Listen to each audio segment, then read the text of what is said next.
دوستوں انہیں معلوم ہے کہ وہ غلط راستے سے ایوانوں میں آئے ہیں، اس لیے طوفانی دورے جاری ہیں اور مریم نواز ادھر ادھر دوڑ بھاگ کر رہی ہیں، کبھی تھانے میں جاتی ہیں تو کبھی اسکول میں۔ یہ نہیں بتایا جاتا اس کے بعد کہ تھانے میں کیا اصلاحی کام ہوئے ہیں اور اسکولوں میں کیا مرمت اور تزئین و آرائش ہوئی ہے۔ بس تصاویر میں اور ویڈیوز میں یہ دکھائی جا رہی ہیں کہ انہوں نے دورے کیے، ایسا لگتا ہے کہ بس وہ کہہ رہی ہوں کہ میری آنیاں جانیاں دیکھ کہ میں آنا جانا کس طرح سے کر رہی ہوں۔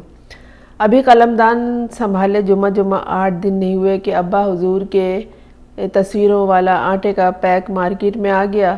ابا حضور کیا کوئی قومی لیڈر ہیں کہ پیکٹوں میں اور بوریوں میں ان کی تصویر اور ان کے نام کا آٹا لوگوں کو ملا کرے گا؟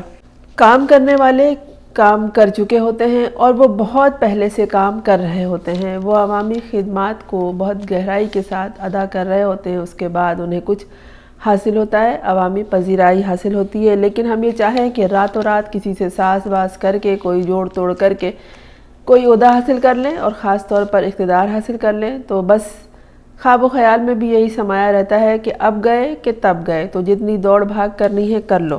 دوستوں، بزرگوں نے کہا ہے کہ درخت ہمیشہ کوئی اور لگاتا ہے اور اس کا پھل کوئی اور کھاتا ہے اور اس کے سائے میں کوئی اور بیٹھتا ہے۔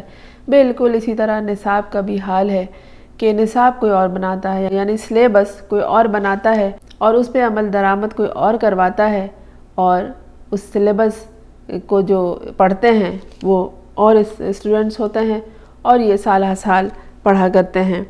لیکن جب کوئی سلیبس بنانے والے پر اعتراض شروع کر دے اور اس کے حق میں دشنام ترازیاں کرے تو پھر اس کو کوئی حق نہیں پہنچتا کہ وہ اس کے بنائے ہوئے سلیبس کو لے کر چلائے اور اسی کے بتائے ہوئے راستے پر چلے۔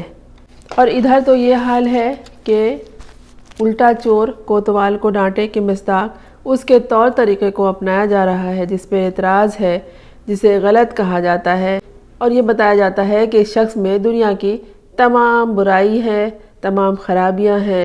سوال یہی اٹھتا ہے کہ پھر ان کے بھوسے بھرے دماغوں میں آخر کیا ہے، اور پھر یہ لوگ اپنا طریقہ کیوں نہیں اختیار کرتے، اپنے سلیبس کیوں نہیں بناتے، اس کے ہی پیروکار کیوں ہیں اور اس کے ساتھ کیوں ہیں، لوگ اس کے دیوانے کیوں ہیں، لوگ اس کے ساتھ کیوں ہیں اور اس میں مرتے کیوں ہیں؟ یہ وہ سوال ہے جو ان لوگوں کے دل و دماغ میں رات دن اٹھتے رہتے ہیں۔ تو چلو ہم بھی یہی کرتے ہیں کہ وہ یہ کام کرتا ہے۔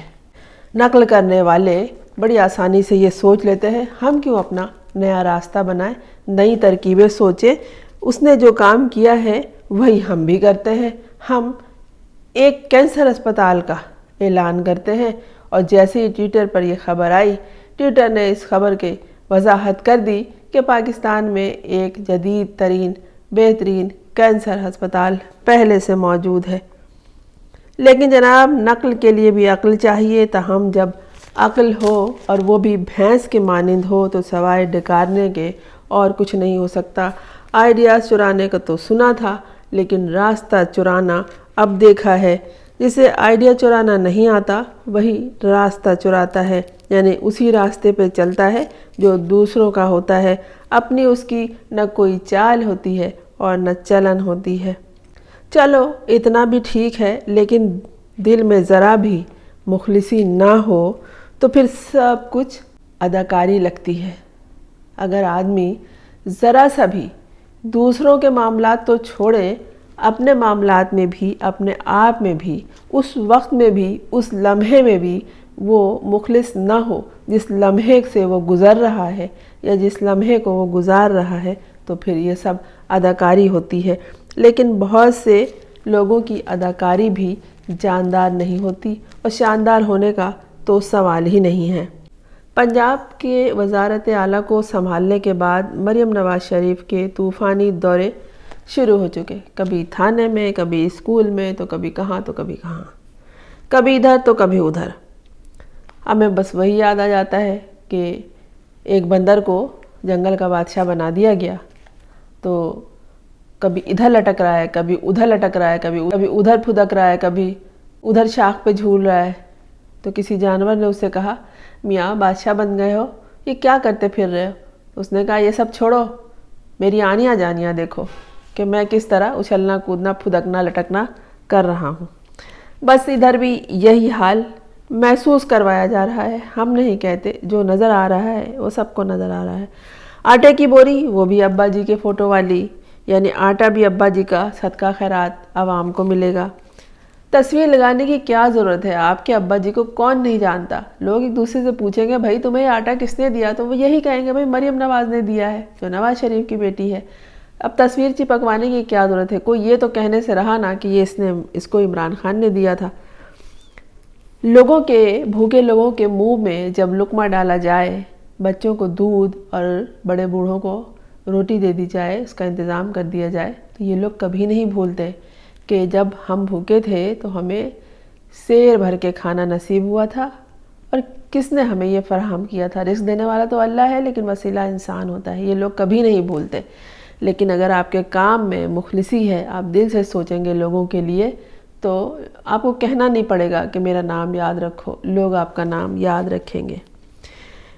ان بوریوں پر ابا جی کی فوٹو چھپوانے پر بھی لاگت آتی ہے، اتنی لاگت جس سے کوئی چند روٹیاں خرید سکتا ہے۔ خدا جانے اندر آٹے کی کوالٹی کیا ہے، پتہ چل جائے گا جب یہ بوری کھلے گی، لوگ روٹیاں تھوپیں گے تو معلوم ہو جائے گا کہ روٹی میں کتنی غذائیت ہے، کتنی بھوسی ہے، کتنی مٹی ہے اور کتنے کیڑے ہیں۔ یہ وہی بتائے گا جو کھائے گا۔ دوستو، اس طرح کی بات کبھی چھپتی نہیں ہے۔ ہم چاہتے ہیں کہ اس آٹے میں کوئی خرابی ہو تو بھی لوگوں کی صحت میں خرابی پیدا نہ ہو۔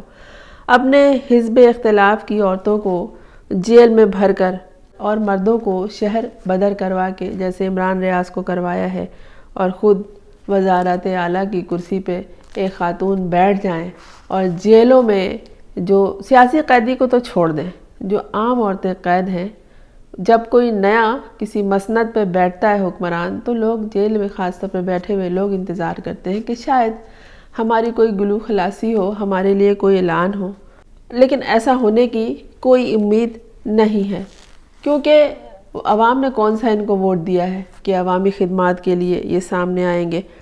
اب تو عقل ٹھکانے آ جانی چاہیے جب ووٹ نہیں ملے، پر وزارت اعلیٰ تو مل گئی نا، چور راستے سے ہی۔ تاہم یہ نہیں بھولنا چاہیے کہ جو آج تمہارا ہے وہ ہمیشہ تمہارا نہیں رہے گا۔ سیاست میں کوئی کسی کا نہیں ہوتا، اور اگر کوئی کسی کا ہوتا ہے کچھ تو اسے جیل جانا پڑتا ہے، اور پھر جب وہ کوئی ہوتا سوتا جیل جاتا ہے تو وہ قیدی نمبر 804 کہلاتا ہے۔ قید میں عزت ہر کسی کو نصیب نہیں ہوتی، قیدی صرف قیدی کہلاتا ہے اور اس کا جرم اس کے ساتھ ہوتا ہے، لیکن بہت سے قیدی ضمیر کے قیدی بھی ہوتے ہیں جو زندان میں ڈال دیے جاتے ہیں۔ اور پھر بات وہی ہے کہ قید میں ہر کسی کو عزت نصیب نہیں ہوتی، عزت صرف اسے ملتی ہے جو دوسروں کے لیے جیتا ہے اور جو دوسروں کے لیے تکلیف اٹھاتا ہے۔ اس بات کو یاد رکھیے گا، اپنے آس پاس کے لوگوں پہ نظر رکھیے، اور خدا نہ کرے کہ کسی کی مدد کرنے سے پہلے آپ کو تکلیف اٹھانی پڑے، کیونکہ جو لوگ دوسروں کے کام آتے ہیں، دوسروں کو راستہ بتاتے ہیں، ان کے راستے سے پہلے ہی اللہ تکلیفیں ہٹا دیتا ہے۔ میں ہوں فرزانہ روحی اسلم۔ آپ نے اس چینل کو اگر سبسکرائب نہیں کیا تو کر لیجئے تاکہ میرا اور آپ کا ساتھ جاری رہے۔